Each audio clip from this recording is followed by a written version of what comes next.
नमस्कार, मैं हूं आशीष वर्मा। सीएनबीसी आवाज की हमेशा कोशिश होती है कि आपको वक्त से पहले और किस्मत से ज्यादा मिले, और ये मकसद पूरा हो रहा है इंडियन ट्रेडिंग लीग में चल रहे मुकाबले के जरिए, जहां आप जैसे ट्रेडर्स सिर्फ एक महीने में 12 गुना तक की कमाई कर रहे हैं। आज अपनी इस खास पेशकश में हम आपको मिलवा रहे हैं शेयर और कमोडिटी ट्रेडिंग के ऐसे धुरंधरों से जो बता रहे हैं अपनी कामयाब ट्रेडिंग का सीक्रेट फॉर्मूला।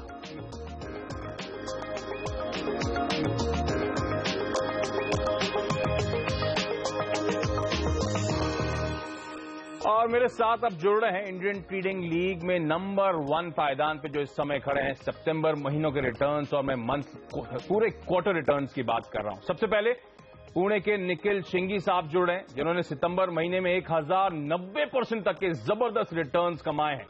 इसी ट्रेडर्स लीग में नंबर 3 पायदान पर हैं उदयपुर के कमल सिंह चौहान साहब, और चौहान साहब ने भी गजब कर रखा है। बीते एक महीने में 480% तक के तगड़े रिटर्न्स इन्होंने कमाए हैं। और ट्रेडर्स लीग के साथ साथ आज हमारे इस फोकस में होगी पूरी की पूरी कमोडिटी लीग, जिसमें नंबर 2 पायदान पे दिल्ली के समीर सिंघल साहब, जिन्होंने एक महीने में सितंबर महीने की मैं बात कर रहा हूं 290% तक के रिटर्न्स कमाए हैं। और इसी कमोडिटी लीग में नंबर 3 पायदान पर हैं इस महीने पुणे के धनंजय जगम, जिन्होंने सितंबर महीने में 190% तक के तगड़े रिटर्न्स कमाए। और हमेशा की तरह सैमको सिक्योरिटीज के head of research Umesh Mehta साहब भी मेरे साथ होंगे, जिनसे मैं जानूंगा इन तमाम खिलाड़ियों की इनसाइडर्स और इनके ट्रेडिंग के पैटर्न्स को। लेकिन उमेश जी, आप ही के साथ शुरुआत करना चाहूंगा। पहले तो समझाइए आईटीएल का जो सीजन 2 है किस पड़ाव पे पहुंच गया है और कैसा चल रहा है? ये नेक्स्ट लेवल पे ये पड़ाव गया है। और यहाँ पे इतने यंगस्टर जो फर्स्ट टाइमर है, वो फर्स्ट टाइमर मार्केट में आके उन्होंने जिस भी तरीके से उन्होंने नॉलेज एक्वायर करके यहाँ पे उनको कि इंडियन ट्रेडिंग लीग में हमें भी आगे आना है, हमें भी प्राइज लेके जाना है, इस जुनून से वो आके जो मेहनत कर रहे हैं, जो अपने आप को एक डेवलप कर रहे हैं कि भाई हमें भी इस लीग में आगे आके पैसा बनाना है। आई think that is far more interesting कि भाई एक नया रेवोल्यूशन आ रहा है कि भाई इस लोगों को लगता है कि भाई हम पैसा बना सकते हैं, मेहनत करनी पड़ेगी। जैसे हमारे एक विनर ने शेयर किया था कि इंडियन ट्रेडिंग लीग एक डंडा पकड़ के रखा है, भाई आईटीएल है पीछे, भागो, मेहनत करो, परफॉर्म करो वरना रह जाओगे। इंटरेस्टिंग। अच्छा, मैं शुरुआत करूंगा बीते महीने और बीते क्वार्टर के जो नंबर 1 प्लेयर हैं। 1140% के रिटर्न्स एक क्वार्टर में और एक महीने में 1090% तक के रिटर्न्स। निखिल जी, गजब कर रखा है आपने। पहले तो आप थोड़ा सा बैकग्राउंड शेयर करें, आप करते क्या हैं? मैं एक प्राइवेट कंपनी में जॉब करता हूँ। This is my part time, trading is my part time activity. तो वो जॉब से अलग पैसा कमा रहे हैं और एक 1100-1200% के रिटर्न्स हर महीने ऐसे ट्रेडिंग से कमा रहे हैं? या तो आप पुणे से हैं? यस, पुणे से हूँ। कैसे मैनेज करते हैं सर? दिन भर काम होता है, क्या टाइमिंग होते हैं आपके? आप कैसे फिर ट्रेडिंग और कैसे कुछ ऑफिस वर्क को मैनेज कर पा रहे हैं? इसमें मेरे वाइफ का इसमें सपोर्ट है। बेसिकली एनालिसिस जो है वो मैं खुद करता हूँ, और ट्रेड एग्जीक्यूशन जो है वो मेरी वाइफ करती है। ओके। तो every day basically I am using elite wave theory, plus बाकी के जो इंडिकेटर्स वगैरह जो है, प्लस एफएनओ डेटा। तो based on that I do the analysis, और उसके बाद फिर नेक्स्ट डे निफ्टी का क्या लेवल्स रहेंगे, उसके अकॉर्डिंगली हम टारगेट और स्टॉप लॉसेस कैलकुलेट करते हैं। अरे वाह। फिर तो ये जो आपने पढ़ाई कर रखी है टेक्निकल एनालिसिस की, ये अपनी खुद की बुक रीडिंग के जरिए हुई है या फिर कुछ कोर्स भी आपने ज्वाइन कर दिया? ये मेरा खुद की पढ़ाई है। सब्जेक्ट का इंटरेस्ट था जो आपको यहाँ ले आया? यस, ये सब्जेक्ट का इंटरेस्ट था, because mathematics is my strong point. Okay. So और share market means it is all about numbers. So इसलिए मैंने इस पे सोचा कि एक बार ट्राई करते हैं। अच्छा, आप मैकेनिकल इंजीनियर हैं? मैकेनिकल तो इंजीनियर। ये ट्रेडिंग का, स्टॉक मार्केट का ये रुझान कैसे आया कि इस मार्केट में उतरना चाहिए, मेरे को इंटरेस्ट करेगा ये मार्केट? नहीं, जब फर्स्ट जॉब लगा मुझे, तब फिर मार्केट के में पैसे भी कमाते हैं लोग, पता था। तो सोचा एक बार ट्राई करते हैं। तो फिर पहले तो 10, 12, 20 क्वांटिटी लिया करता था, तो फिर धीरे धीरे उसमें क्या एडिशनल पॉइंट्स है, क्या है, वो पता चलने लगा। अच्छा, मैं पढ़ रहा था आपने शुरुआत करी थी कैश मार्केट से, और मेरे ख्याल से 22 साल की उम्र में आपने वो कैश मार्केट में कामकाज की शुरुआत करी थी। छोटी क्वांटिटी थी शायद उमेश जी, जो आपका राइटअप आया था, मैं पढ़ रहा था। आपने कुछ लॉसेस करे, उसके बाद आपने फिर पढ़ाई करी और फिर वापस स्टॉक मार्केट में आए पढ़ लिखकर, ऐसा कुछ हुआ था? क्या झटका लगा और फिर क्या रियलाइज किया आपने? नहीं, लॉसेस तो बहुत हुए स्टार्टिंग में, क्योंकि कुछ पता नहीं था, जस्ट फील कर रहा है या फिर मार्केट बढ़ रहा है इसलिए बाय किया, नीचे जा रहा है इसलिए फिर निकाल लिया, ऐसे करके फिर ट्रेडिंग किया। लेकिन उसमें मीन्स नो एक्सपीरियंस और नो टेक्निकल एनालिसिस कुछ नहीं था उसमें। तो अब अपनी खुद की स्टडी करते हैं आप, किसी की सुनते नहीं है, जो भरोसा है उस कन्विक्शन के साथ स्टॉक को लेके बैठे रहते हैं, या फिर निफ्टी पे जो ट्रेड लिया उसे भरोसे के साथ लेके बैठे रहते हैं? यस, पूरे आइसोलेशन में मैं करता हूँ ट्रेडिंग, लेकिन सीएनबीसी आवाज का जो सुबह 8 बजे का जो शो रहता है वो मैं डेली देखता हूँ। मार्केट काउंटडाउन डेली देखते हैं, जिसमें मैं आपकी स्ट्रैटेजी बनाने में मदद करता है। यस, अनिल जी जो एफएनओ का डेटा जो एनालिसिस करते हैं, तो उसमें कुछ मेरे से मिस हुआ है या कुछ ऐड करना है तो उसके लिए आप भी वैसे अपना इन हाउस अपने खुद का एफएनओ डेटा एनालाइज करके रखते हैं, फिर अनिल जी के आइडियाज के साथ मैच करते हैं, फिर दिन की स्ट्रैटेजी बनाते हैं, और आपकी वाइफ आपके ट्रेड इनिशिएट करने में मदद करती है। उमेश जी, आपने इनकी ट्रेडिंग पैटर्न वगैरह देखे, आपका राइटअप भी मैं पढ़ रहा था, क्या लगता है इनकी ट्रेडिंग रणनीति को देखकर?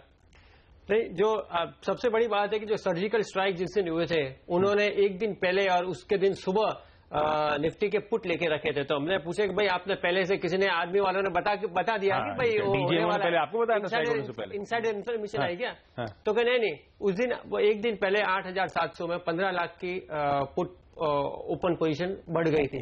तो वो और प्लस एलियट वेव के हिसाब से उन्होंने जो स्टडी करके रखी थी कि मार्केट और 200 पॉइंट जाना चाहिए। ये तो मार्केट में मेरे ख्याल से सबके लिए सरप्राइज था जब 12:15 के आसपास डीजीएमओ साहब ने वो बयान दिया। तो मार्केट में आप लोग कह रहे हैं डेटा पॉइंट्स इंडिकेट कर रहे थे, ऐसे कैसे हो सकता है? आई विल एक्सप्लेन कि पहले दिन 15 लाख क्वांटिटी जो था 8,700 के पुट में ऐड हुआ था। मतलब कहीं ना कहीं किसी को बाजार में पता था कि आप ये कह रहे हो? यस।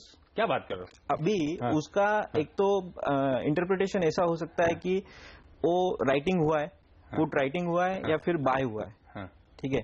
लेकिन उसका जो उस दिन का जो वैल्यू था 8,700 के पुट का, तो अराउंड 8 रुपीज या 12 रुपीज के प्राइस रेंज में वो खेल रहा था।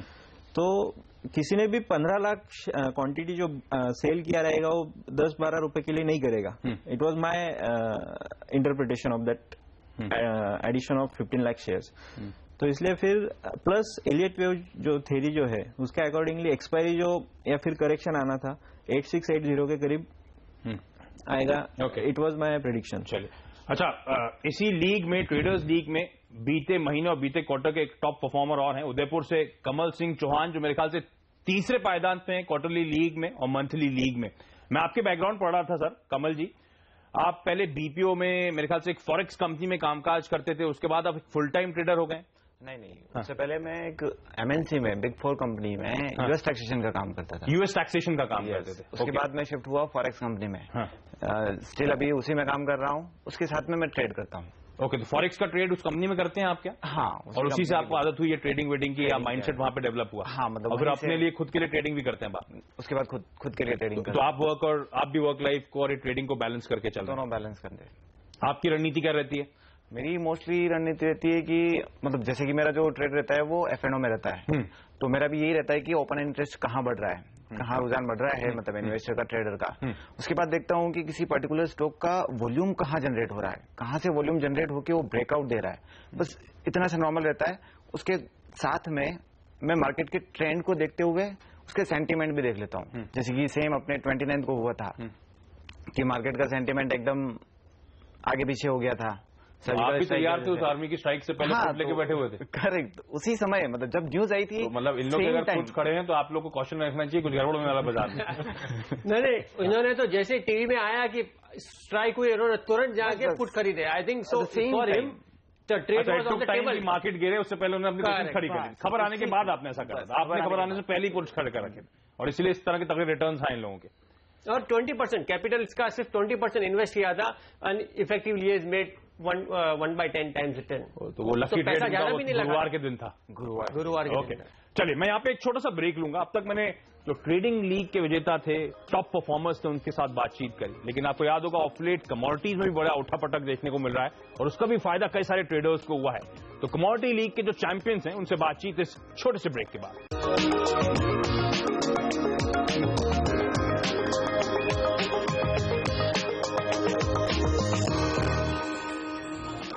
ब्रेक के बाद आपका स्वागत है। हम फोकस कर रहे हैं इंडियन ट्रेडिंग लीग सीजन 2 के बीते महीने यानी कि सितंबर महीने के टॉप परफॉर्मर्स और पूरे क्वार्टर के टॉप परफॉर्मर्स पे। ब्रेक से पहले मैं बातचीत कर रहा था ट्रेडिंग लीग के जो टॉप परफॉर्मर्स हैं, और अब फोकस कमोडिटीज लीग पे।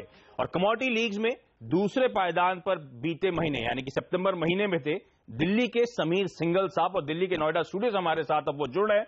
समीर जी, गजब के रिटर्न्स कमोडिटीज में आपके, मैं देखा था एक क्वार्टर में 290% तक के तगड़े रिटर्न्स आपने कमाए हैं। किस कमोडिटी में दाव लगाते हैं, किस तरह की स्ट्रैटेजी आपकी होती है सर? सर मैं तो बेसिकली फंडामेंटल्स पे बिलीव करता हूं, तो मैं ग्लोबल न्यूज़ फॉलो करता हूं और इवेंट बेस्ड बेसिकली ट्रेडिंग करता हूं मैं। तो मैंने ज़्यादा क्रूड ऑयल और सिल्वर में कमाए हैं पैसे। तो आप फंडामेंटल्स पढ़ते हैं कंपनियों के, इवेंट बेस्ड इवेंट से पहले पोजीशंस खड़ी करते हैं। 30 नवंबर को सर ओपेक की बैठक आने वाली है, कोई पोजीशन खड़ी कर ली ऑलरेडी आपने? हाँ जी सर, मैंने की हुई है। हाँ। और मैंने क्रूड शॉर्ट किया हुआ है। मुझे नहीं लगता कि ओपेक का कुछ आउटपुट आएगा। ईरान के सैंक्शंस अभी हटे हैं। हाँ। तो ईरान अपनी प्रोडक्शंस कम नहीं करेगा, एक्सपोर्ट्स कम नहीं करेगा। ऊपर से रशिया और यूएस के रिलेशंस हमेशा ऐसे रहे हैं कि एक दूसरे पे थोड़ा सा वो दबदबा कायम करने की कोशिश करते रहते हैं। तो मुझे नहीं लगता कि क्रूड बहुत ज्यादा ऊपर जाएगा। तो मुझे लगता है यहाँ से नीचे जाना चाहिए। ये पोजिशनल ट्रेड ले रखा है आपने, शॉर्ट करके रखा हुआ है। ओपेक की बैठक में कोई सहमति बनती हुई नजर नहीं आएगी। अच्छा उमेश जी, मुझे स्पेसिफिकली हाईलाइट कर रहे थे आपका जिस तरह का बैकग्राउंड है सर, एमबीए फाइनेंस करा हुआ है आपने, सीएफए करा हुआ है, एक जॉब करते थे और मेरे ख्याल से अब आपने जॉब छोड़ दिया है, अब फुल टाइम कमोडिटी ट्रेडिंग में लगे हुए। अप्रैल में। हाँ जी सर। और ये जो आपका बैकग्राउंड है, ये आपकी मदद कर रहा है आपकी फंडामेंटल एनालिसिस में? हाँ जी, मतलब में जो आखिरी जॉब थी उसमें भी मैं एक्चुअली वहाँ के फॉरेक्स ट्रेजरी में काम करता था। हाँ। तो वहाँ से मुझे इंटरनेशनल मार्केट्स का नॉलेज मिली है। और मैं फुल टाइम ट्रेडिंग मतलब सिर्फ कमोडिटी में, शेयर्स में भी करता हूँ। अच्छा, और आपने हाँ। लेकिन कमोडिटी में अच्छा परफॉर्मेंस हो रहा है। अच्छा, फॉरेक्स में तो कमल जी आप भी थे और ये भी फॉरेक्स ट्रेडिंग करते थे, तो उसका बैकग्राउंडर था, उसका फायदा मिला और थोड़ा सा बेंट ऑफ माइंड फंडामेंटल्स पे है। तो पोजिशनल ट्रेड लेते हैं, इवेंट से पहले अपना कॉल लेते हैं और उस कॉल के लिहाज से पोजीशंस खड़ी करी जाती हैं। उमेश जी, सही इंटरप्रिटेशन है? और आपने कुछ इनसाइडर इनके बारे में जाना हो तो? नहीं, पर ये जो उन्होंने 6 महीना पहले जो क्रूड का जो इंटरप्रिटेशन दिया था कि क्रूड में वो लॉन्ग किए थे उन्होंने $30 के आसपास, जब 2700 के आसपास जब इंडिया में एमसीएक्स में था, तब उनको लगा कि कॉस्ट ऑफ प्रोडक्शन अगर इससे नीचे अगर नहीं जाएगा, कॉस्ट ऑफ प्रोडक्शन अगर हर एक सऊदी अरेबिया का अगर $40 है तो ये भाव तो रहना मुश्किल है। तब उन्होंने जाके कन्विक्शन एक बड़ा ट्रेड किया था तो वो टाइम पे। और अभी भी ये $50 में उन्होंने शॉर्ट करके $45 में शार्ट काट भी लिया था उन्होंने, ऐसा बताया। $5-1 उनको प्रॉफिट भी आया।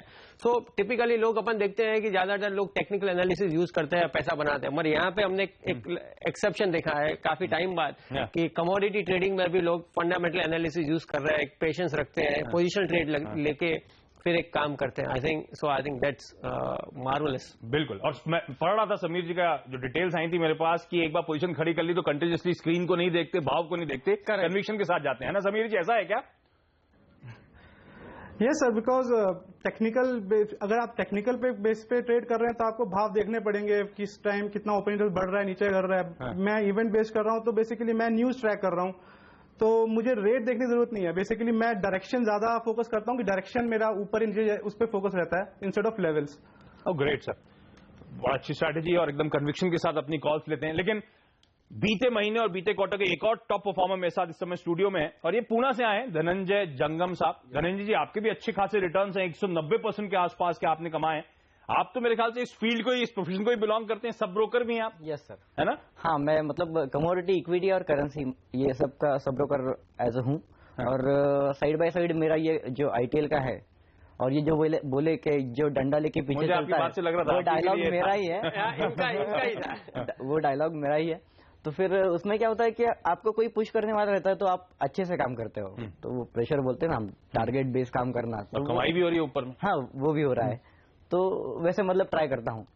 तो आपने जब ब्रोकिंग शुरू करी थी तो आप सेल साइड में थे, उसके बाद से आप सब ब्रोकर बने और उसके बाद से अपने खुद का पोर्टफोलियो खड़ा कर रहे हैं या फिर ट्रेडिंग कर रहे हैं। हाँ। आपका क्या बैकग्राउंड है सर? आपने कुछ पढ़ रखा है ट्रेडिंग के बारे में या फिर बस उतर गए क्योंकि ऑन जॉब ट्रेनिंग होती रही? हाँ, जॉब पे जो ट्रेनिंग हुई तो उसके हिसाब से मैंने मतलब ये इस पे मतलब स्टार्ट किया है। और उसके बाद फिर जो मतलब ऐसे कोई कोर्सेस या फिर टेक्निकल कोर्सेस ऐसे कुछ किए नहीं है। गूगल बेस जो मतलब जो टेक्निकल चार्ट्स वगैरह होते हैं, कैंडलस्टिक फॉर्म्स वगैरह, तो उसको फॉलो करता हूँ। वो सब पढ़ते हैं आप? तो वो पढ़ता हूँ। तो उसके बाद जो नॉलेज गेन हुआ है तो उसके ऊपर मैंने ये जो परफॉर्मेंस उसके बेस पे ही दिया है। आप आमतौर पर होता है ना, किसी को जैसे निफ्टी में खेलने में मजा आता है, किसी को इन्फोसिस के पीछे पड़ गया तो उसी के भाव पे खेलता रहता है। आप में भी कमोडिटीज में कोई स्पेसिफिक कमोडिटी पसंद आती है उसी के साथ? खास करके मैं कमोडिटी में क्रूड ऑयल और सिल्वर, ये दोनों में ज्यादा ट्राई करता हूँ। क्रूड ऑयल और सिल्वर में आप खेलते हैं? यस। अच्छा, और सिल्वर में सिर्फ चार्ट्स पढ़ते हैं या फिर आप भी कुछ फंडामेंटल पढ़ना कुछ देखते कुछ नहीं है? पूरा टेक्निकल बेस होता है। हाँ। और मतलब कोई भी फंडामेंटल न्यूज में फॉलो नहीं करता। हाँ। पूरा टेक्निकल बेस होता है और पोजीशन ऐसे 2-3 दिन की या 4 दिन की ऐसे हिसाब से होता है। इंट्राडे वगैरह नहीं करता। दिख रहा है सटीक पड़ता है। हाँ। उमेश जी, बिल्कुल दो डिफरेंट एस्पेक्ट्स हैं कमोडिटी ट्रेडिंग की। एक तो पूरी तरह से पढ़ लिख कर फंडामेंटल से बिलीव करते हैं, पोजिशनल कॉल लेते हैं अपने कन्विक्शन के साथ, स्क्रीन को नहीं देखते। एक जो स्क्रीन को ही देखते हैं, भाव चार्ट्स उसके इंटरप्रिटेशन से अपने कॉल्स लेते हैं। ये बिल्कुल डाइवर्स एंगल्स हैं कमोडिटी ट्रेडिंग को, दोनों सटीक पढ़ रहे हैं। हालांकि 100 अलग अलग रास्ते हैं मार्केट में पैसा बनाने के। तो इन्होंने ये सिलेक्ट किया है मेरे को टेक्निकल एनालिसिस करके प्राइस एक्शन देके करना, उनको फंडामेंटल ज्यादा। तो जिसको जो सूट हो रहा है, उनकी साइकोलॉजी शायद उनको ऐसा सूट हो रही है कि वो उन्होंने MBA किया है, CFA किया है, तो शायद he has much more view और उनको शायद फंडामेंटल ज्यादा समझ में आता है। और इनको शायद कि भाई प्राइस पूरे उन्होंने सेल्स किया है, he was in a broking house earlier, तो शायद उन्होंने प्राइस के आजू बाजू रहे हैं, तो उन्होंने प्राइस के आजू बाजू एक स्ट्रेटेजी डिसाइड की है। एंड टिपिकली उनका जो ट्रेडिंग स्टाइल है, तो ये 1:4 के रिस्क टू रिवॉर्ड रेशियो पे काम करता है। और सबसे बड़ा है कि he uses a typical technology tool that we have, तो प्रॉफिट अपने आप ट्रेल होता है। तो जैसे जैसे ट्रेड उनके फेवर में आ रहा है, तो उनका स्टॉप लॉस भी अपने आप ट्रेल होते रहता है। So I think that has really help them in getting well put. क्योंकि स्टॉक मार्केट में ट्रेडिंग इज एन आर्ट या betting is an art actually, not an exact science. Exact science तो सबके सब उतना ही पैसा बना रहे होते हैं, लेकिन आर्ट है और आर्ट को परस्यू करने के अलग अलग तरीके हैं। चलिए, इंटरेस्टिंग था। मैं यहाँ पे एक छोटा सा ब्रेक लूंगा। हमारे साथ चैंपियंस हैं जो गजब के रिटर्न्स कमा रहे हैं, 12-12 गुने तक के रिटर्न्स हैं, तो इन सबसे मंत्रा जाने की कोशिश होगी इस छोटे से ब्रेक के बाद।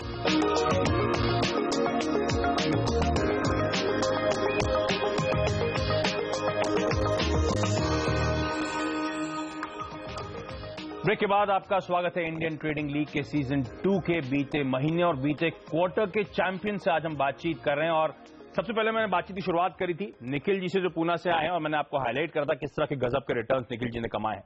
निखिल जी, क्योंकि आपने इतने साउंड रिटर्न्स कमा रहे हैं, अच्छा उमेश जी, क्या कंसिस्टेंट बेसिस पे सब परफॉर्मर्स हैं या फिर एबरेशन देखने को मिलता है?